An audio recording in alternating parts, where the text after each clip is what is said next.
toliau. Mylėk artimą kaip save patį. Ką reiškia mylėti save? Pirma, jūs turite pamilti ir pasirūpinti savo vidiniu žmogum. Tai reiškia susitvarkyti su depresija ir stresu, su chaosu mintyse. Tik po to, antroji vietoj, pamilti ir pasirūpinti savo išoriniu žmogum. Tik po to.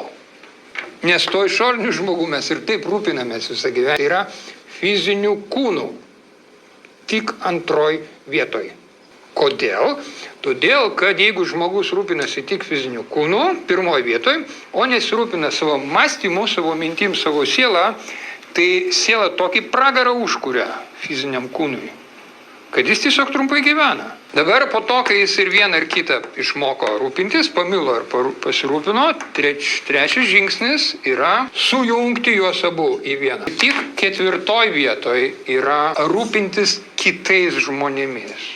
Tik po to mes žinosim, ko jiem iš tikrųjų reikia. Ko reikia jų sielai, ko reikia jų kūnui ir kaip tai subalansuojama. Nes sujungti tai reiškia subalansuoti. Ir šitas sujungimas tai yra pats svarbiausias aktas, kurį turi atlikti žmogus savo asmenybės augime. Tai reikia daryti prieš mylint savo sutuoktinį.